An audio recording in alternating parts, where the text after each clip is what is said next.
Bonjour mon cher frère, ma chère sœur. Je souhaite que la paix du Seigneur Jésus repose sur toi maintenant, sur ta famille et sur tout ce qui concerne ta vie. Amen. Je suis le pasteur Antonio Junior. Et regardez, frères et sœurs, je suis très heureux de ce que Dieu va faire aujourd'hui avec cette réflexion que le Seigneur a mise dans mon cœur. Elle va ouvrir tes yeux, surtout pour que tu puisses voir si tu es sur le bon chemin. Vous savez, frères et sœurs, il y a beaucoup de personnes qui sont dans les églises, mais leur cœur est loin du Père. Nous voyons un exemple clair de cela dans la parabole du fils prodigue. Ce garçon a réclamé son héritage, est parti et a tout dilapidé avec des prostituées et de l'alcool. Il a tout fait ce qu'il voulait, puis, dans la misère, il est revenu chez son père qu'il a accueilli à bras ouverts. Le père a décidé de faire une fête et cela a provoqué de la jalousie chez son frère, chez le frère de ce garçon qui s'était éloigné. Et il a alors appelé le père pour discuter et il a dit « Écoute, je suis très indigné parce que ton fils est parti dans le monde. Il a dépensé avec des prostituées, il a gaspillé tout l'héritage. Et maintenant, tu fais une fête pour lui ?» Et le père a dit « Oh mon fils, parce que ton frère était perdu et il a été retrouvé, et il est sans nécessaire que nous fassions une fête.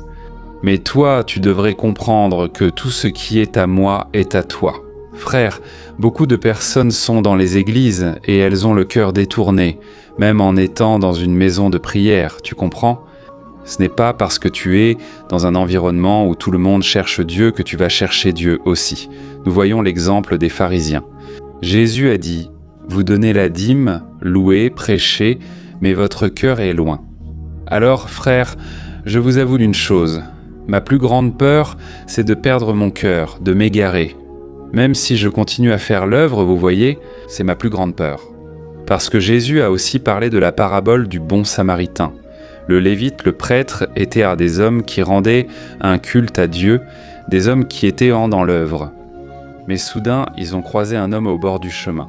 Et ils ne se sont pas arrêtés pour aider, parce qu'ils pensaient peut-être « Je suis en retard pour le culte, je dois accomplir mes tâches, je dois faire l'œuvre de Dieu. » Mais lui, frère, bon, il oubliait là, voyez, le plus important, offrir la miséricorde, la grâce. Vous savez, frère, il y a des personnes qui parfois prêchent, il y a des pasteurs qui parfois font un excellent sermon, évangélisent dans toute la ville. Ils gèrent mal leur foyer, ne valorisent pas leur épouse et ignorent leurs enfants. Et la Bible dit que si nous ne prenons pas soin de ceux qui sont dans notre maison, de notre propre famille, nous sommes pires que les incroyants. Frère, c'est très sérieux, il est très facile de détourner notre cœur, de perdre notre objectif. Le message que le Saint-Esprit va nous apporter aujourd'hui porte sur ce sujet, rester fidèle jusqu'à la fin. Quand on lit l'Ancien Testament, les histoires d'Israël, on remarque quelque chose de très intéressant. Vous avez sûrement déjà remarqué cela aussi. Il y avait un cycle où les gens passaient par ce cercle, une sorte de montagne russe. Ils traversaient une grande affliction. Souviens-toi des Hébreux en Égypte, réduits en esclavage. Dieu suscite le libérateur, ici Moïse, et accomplit un miracle. Et ces personnes sont libérées de l'oppression, libérées du péché, n'est-ce pas ? Nous voyons dans la Bible des exemples d'hommes qui ont beaucoup échoué, même en ayant des promesses de Dieu, et parce qu'ils se repentaient, Dieu pardonnait, Dieu bénissait à nouveau. Et alors, frères, soudainement leur vie commence à devenir facile, commence à devenir une vie plus facile. Disons-le ainsi, une vie meilleure. Les bénédictions de Dieu affluent et le cœur s'éloigne. Frères, cela arrive non en temps de disette, mais d'abondance. Lorsqu'on traverse une période difficile, on cherche naturellement Dieu. On assiste aux veillées de prière, à tous les cultes possibles et on médite la parole. Mais quand la vie commence à devenir belle, quand Dieu arrive, ce moment où Dieu commence à déverser des bénédictions sans mesure, c'est là que tu dois veiller davantage, frère. Alors on voit ce cycle dans l'histoire d'Israël. Quand la vie devenait belle, les gens s'égaraient, ils pensaient qu'ils pouvaient les pécher et qu'il ne leur arriverait rien. Dieu allait passer la main sur ces personnes, comme si elles étaient plus spéciales que les autres. Mais frère, Dieu reste juste, Dieu reste fidèle et Dieu veille toujours sur sa parole. Et dans la parole de Dieu, il est dit que lorsqu'il y a de l'idolâtrie parmi le peuple, lorsque le peuple devient rebelle, Dieu ferme les cieux, Dieu ne permet plus que les choses prospèrent. C'est pour cela que, si tout va mal dans ta vie, il est temps de réfléchir. Est-ce que je fais quelque chose de mal? Est-ce que je suis dans l'obéissance à mon Père? Est-ce que je fais simplement que suivre des règles? Ou est-ce que mon cœur est reconnaissant? As-tu un cœur d'adorateur? Dieu cherche ceux qui ont une relation intime avec le Père. Amen. Alors, je vais vous lire ici un passage et vous allez comprendre ce que je veux dire et où le Saint-Esprit va nous conduire aujourd'hui à travers cette réflexion. Ensuite, nous prierons. Mais d'abord, je te demande de cliquer sur « J'aime » et de t'abonner à la chaîne ici. Regarde « S'abonner ». Après avoir fait cela, une petite cloche va apparaître. Active-la aussi et sélectionne l'option « Toutes ». D'accord ? Tu recevras ma prochaine vidéo. Rejoins-nous pour marcher. Frères, je veux vous lire Amos, chapitre 2, versets 10 à 14. Faites attention, c'est profond. Regardez ce qui est écrit. Ainsi parle le Seigneur. Je vous ai fait sortir d'Égypte et je vous ai conduit pendant 40 ans dans le désert, afin que vous possédiez le pays des Amoréens. J'ai suscité certains de vos fils pour être prophètes et d'autres pour être nazirs. Mais vous avez donné du vin aux nazirs à boire et vous avez ordonné aux prophètes assez de prophéties. Je vais donc vous écraser, comme un chariot surchargé de blé écrase la terre. Ce jour-là, le plus rapide ne s'échappera pas. Le plus fort parmi vous faiblira, et même le guerrier courageux ne sera pas sauvé. Amen. Frères, cette parole était forte. Dieu a parlé par le prophète Amos à cette époque. Israël, rappelez-vous, était toujours dans un cycle. À cette époque, Dieu avait déjà béni, répandu des bénédictions, apporté la délivrance et fait prospérer le peuple. Mais ils se sont alors installés dans la facilité. Tout comme notre cœur est trompeur, le cœur de ces personnes s'est détourné. Et ils se sont donc installés dans la facilité, dans cette vie pleine d'abondance. Ce peuple avait déjà conquis la terre promise, Dieu donnait beaucoup de victoires au peuple. Mais ils ont fini par croire que leur péché n'était pas grave, pensant que tout était permis, car Dieu est patient et n'alourdit pas sa main sur ta vie quand tu pèches, même de façon répétée. Dieu attend que tu te repentes de tes péchés, mais le fait que Dieu ne soit pas en train d'alourdir sa main, disons-le ainsi, ne veut pas dire qu'il approuve ni qu'il aime ce que tu es en train de faire. Et même ainsi, il peut t'utiliser dans l'œuvre et te bénir, car Dieu espère que cela te montre qu'il ne vaut pas la peine de s'éloigner des chemins du Seigneur. Tu comprends ? Nous voyons un exemple clair de cela, de Samson. Samson était le Naziréen. Comme nous l'avons lu ici, Dieu a choisi Samson, mais il a commencé à vivre dans le péché. Et il pensait qu'il n'y avait rien de mal, il pensait que rien de mauvais ne pouvait lui arriver. Mais un jour, ses ennemis l'ont trompé, ils lui ont coupé les cheveux et sa force était dans ses cheveux.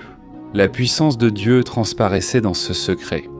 Frère, la Bible dit qu'alors il a décidé de se lever pour combattre ses ennemis, mais Dieu n'était déjà plus avec Samson, frère. C'est la plus grande tragédie de l'être humain. C'est quand Dieu enlève cette barrière de protection. C'est quand Dieu cesse d'agir dans ta vie. C'est la plus grande peur que tu dois avoir. La peur de commencer à marcher seul sur ton chemin. Frère, le plus grand châtiment que nous puissions recevoir, c'est quand Dieu arrive un jour et dit « Écoute mon fils, tu ne veux pas m'obéir ? Fais ce que tu as dans le cœur, ce que tu juges le mieux, frère. » Aujourd'hui, on entend souvent aux actualités parler de personnes autrefois dans l'Église. Et aujourd'hui sont complètement égarées, et là tu n'entends que de mauvaises nouvelles, l'une après l'autre que des nouvelles tragiques. Pourquoi cette personne a-t-elle choisi de rompre avec Dieu ? C'est comme si elle se bouchait les oreilles au Saint-Esprit. La Bible dit « Si nous entendons la voix du Saint-Esprit aujourd'hui, ne durcissons pas notre cœur. »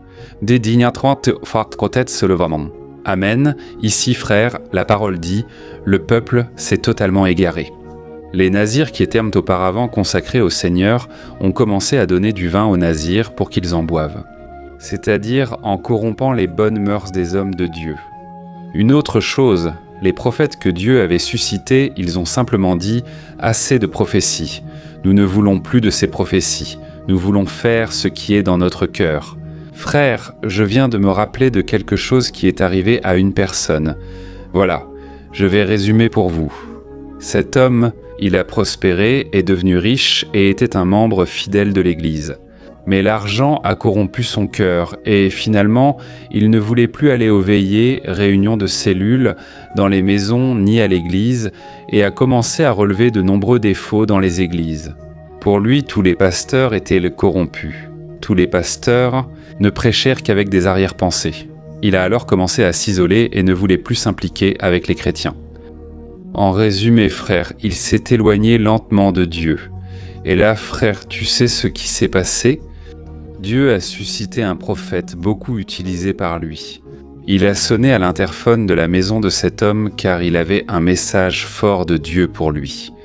Pour qu'il se repente, sinon il perdrait tout ce qu'il avait conquis. Frère, tu sais ce qui s'est passé ? J'ai appris cela, ce n'est pas quelque chose de lointain. Ce sont des personnes que je connais. Et cet homme a tout simplement décidé de ne pas ouvrir la porte.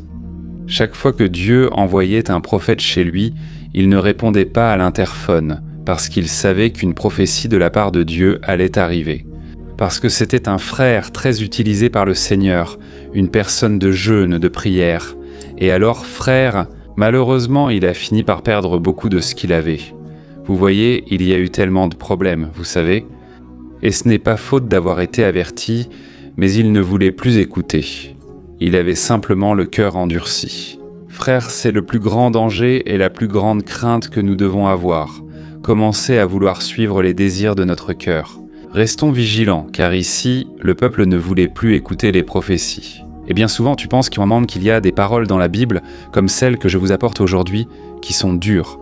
Ces paroles sont dures à entendre, mais elles t'apporteront vie, liberté et relation avec le Seigneur.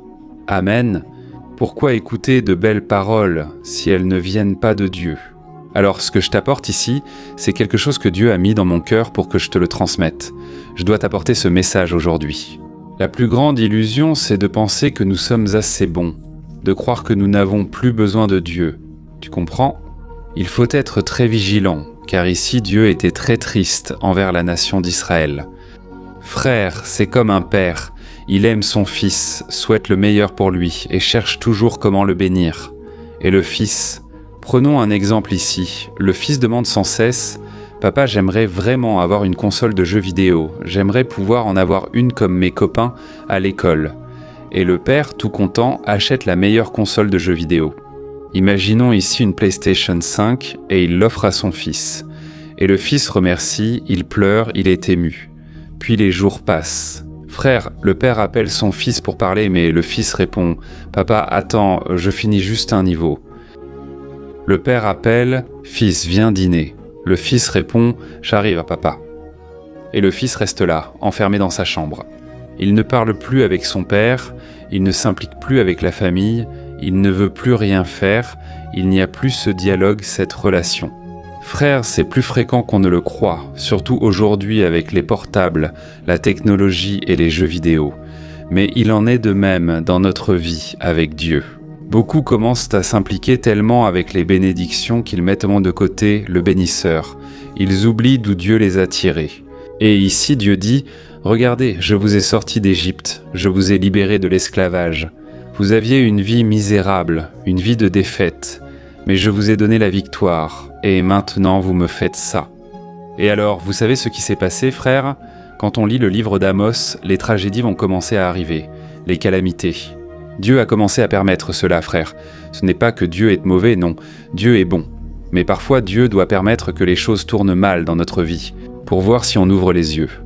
Regardez, certaines personnes ici m'écoutent, et leur vie est chaotique. Si cette personne racontait son histoire, on pleurerait. Tout va mal dans le mariage, dans la partie financière, des relations brisées avec la famille, la personne n'arrive pas à se contrôler, elle est en train de se détruire dans les vices, dans le péché. Frère, cela est le fruit de quelqu'un qui n'ouvre pas son cœur à Dieu, parce qu'il suffit qu'elle l'ouvre un tout petit peu pour que Dieu agisse déjà. Dieu est bon. Quand il voit un cœur brisé, peu importe ce que ses enfants ont fait, frère, Dieu ne cherche pas un cœur parfait. Il cherche un cœur brisé.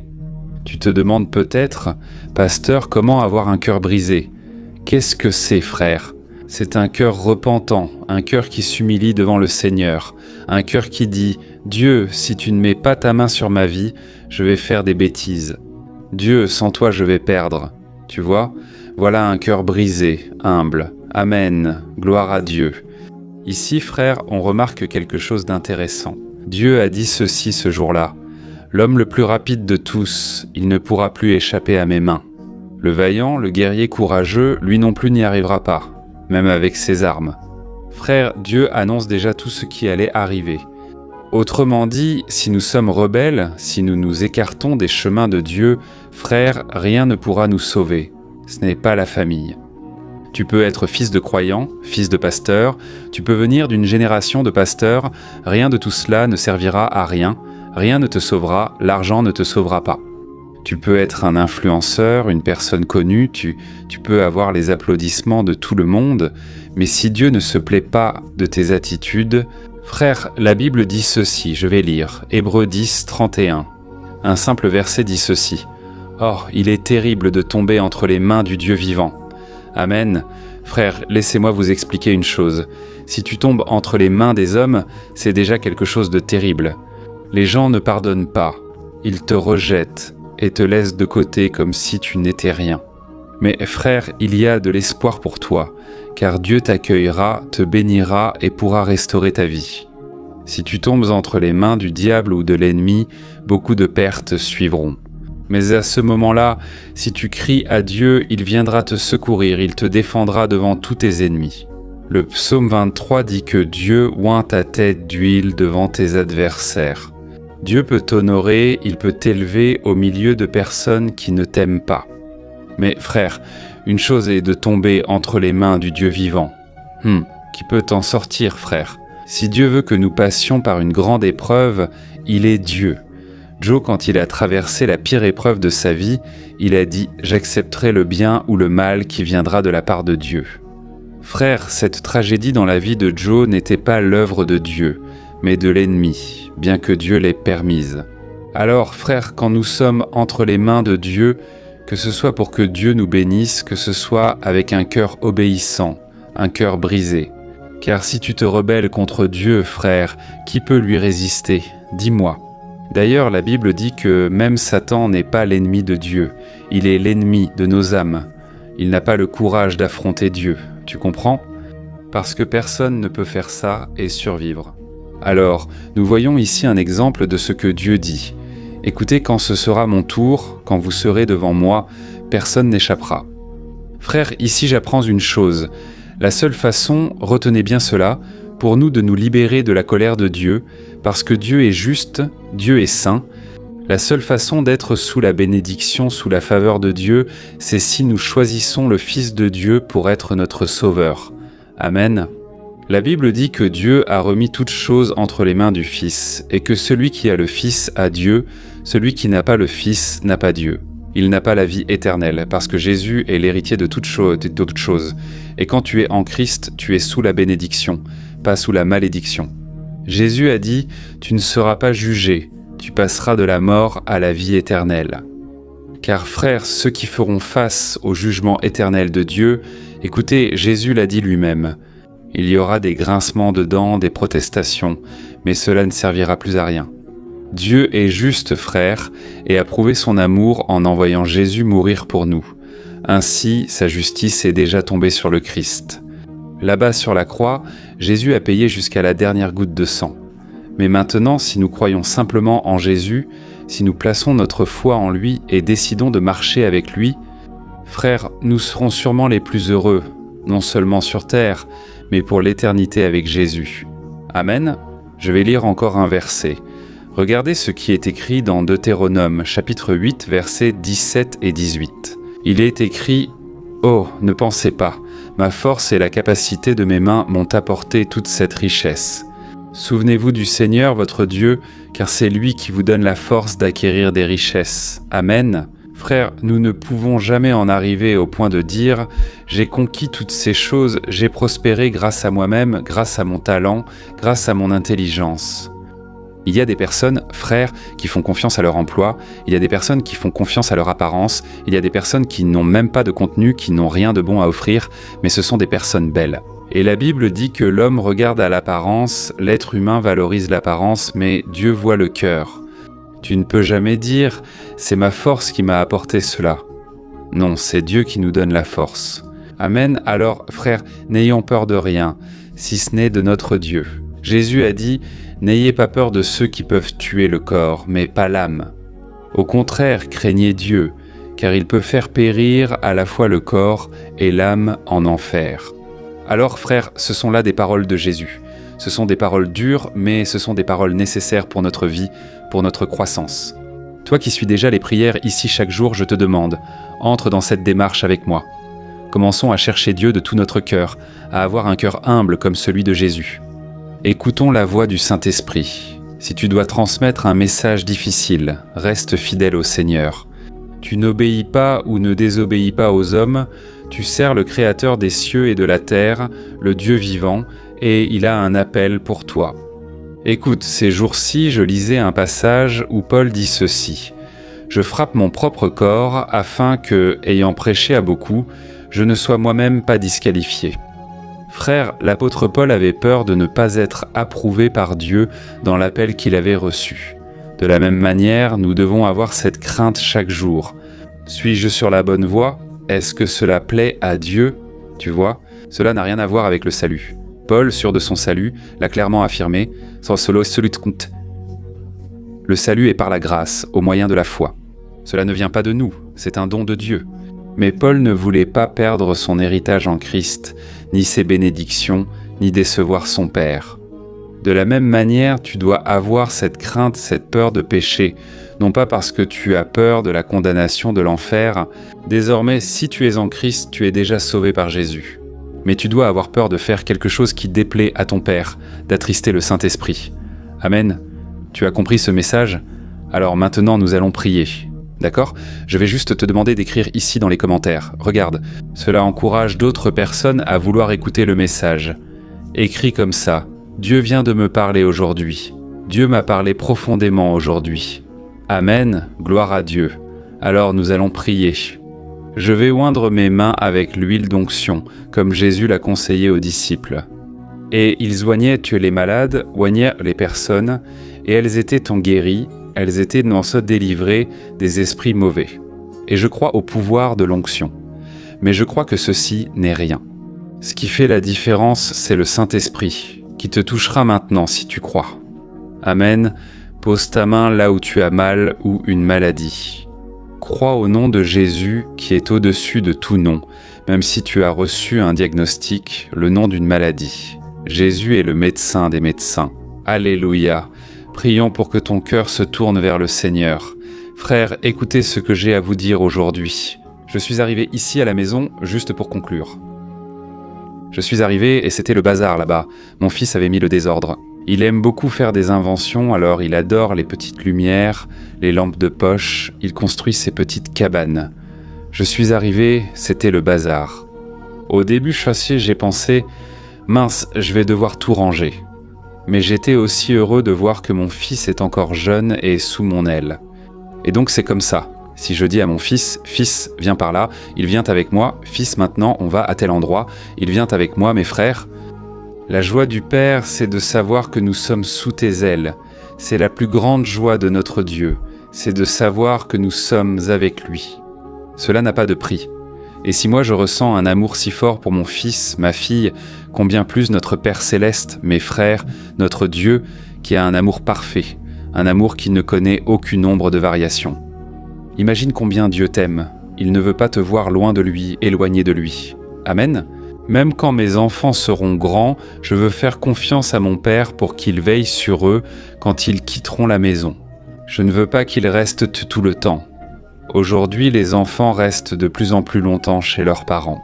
J'espère que nous pourrons apprendre la leçon de la Bible et laisser nos enfants avoir leur propre vie, leur propre chemin, au bon moment. Amen. N'ayez pas peur de les remettre entre les mains du Seigneur et surtout sème de bonnes graines.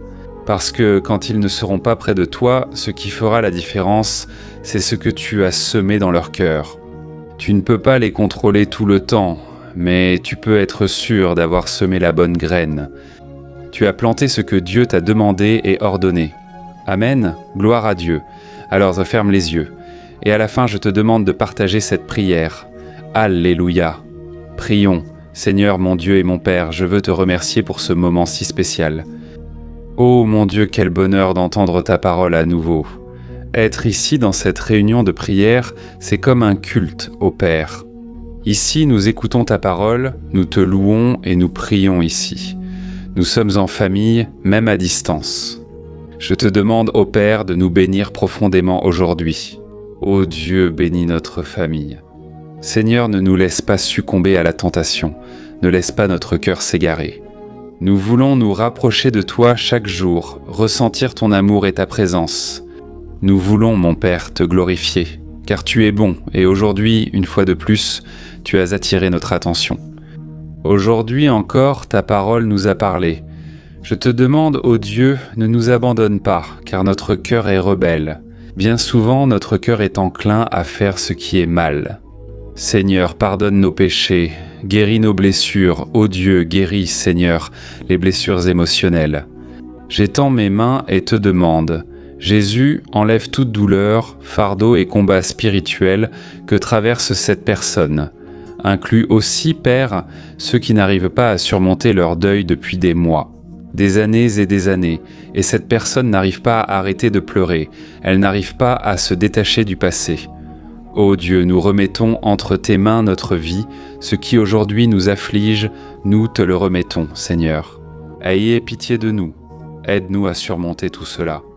Cet homme et cette femme qui prient ici avec moi, Père, ils sont sous une onction, cette onction que tu as répandue sur mon ministère. Je te demande, ô Dieu, qu'elle libère tes enfants, Père, de la religiosité, de la peur, de l'angoisse et de la perturbation. Ô mon Dieu, fais l'œuvre, Seigneur, comme tant de personnes ont déjà été libérées et transformées. Convertis le cœur de ce frère et de cette sœur, Seigneur, cette brebis perdue. Ramène-la dans tes bras, Seigneur. Et tout comme le Père s'est réjoui du retour du Fils, prodigue à la maison, Dieu, je crois qu'aujourd'hui il y a une fête au ciel. Je crois que les anges se réjouissent pour un pécheur qui se repent. Alléluia, Père. J'étends mes mains, je te demande, guéris, Seigneur, cette personne complètement. Il y a une personne ici, Père, qui ressent des tremblements dans son corps. Je sais, mon Père, que c'est la puissance du Saint-Esprit qui agit dans sa vie. Elle ressent ces tremblements parce que le Seigneur est en train d'agir. Alléluia. Je crois, Jésus, que le Seigneur est en train de guérir complètement. Je crois que le Seigneur est en train de restaurer des mariages ici, mon Père. Je crois que le Seigneur accomplit une œuvre magnifique, Jésus. Alléluia.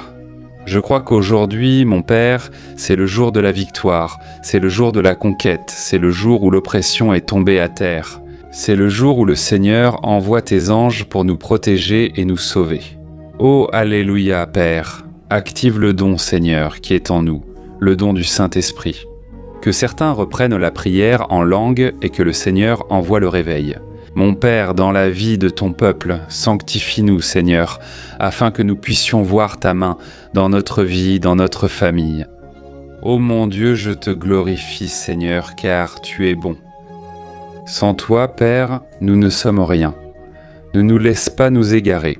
Que nous ne pensions jamais être assez bons, que nous ne devenions jamais indépendants. Au contraire, nous voulons dépendre de toi dans toute notre marche, dans toute notre vie. Au nom de Jésus, mon Père, je te remercie pour tout ce que tu fais ici aujourd'hui. Je peux sentir ta présence. Et je crois que tu vas faire beaucoup plus, infiniment plus, dans la vie de ton peuple rassemblé ici. Ô mon Père, que cette prière touche de nombreuses vies. Père, par WhatsApp, des personnes qui partagent maintenant, que tu puisses toucher leur cœur pour qu'elles dirigent cette prière vers les bonnes personnes. Apporte, Seigneur Jésus, la restauration, la guérison et une transformation complète. Au nom de Jésus, je prie et je te remercie. Amen. Gloire à Dieu. Alléluia.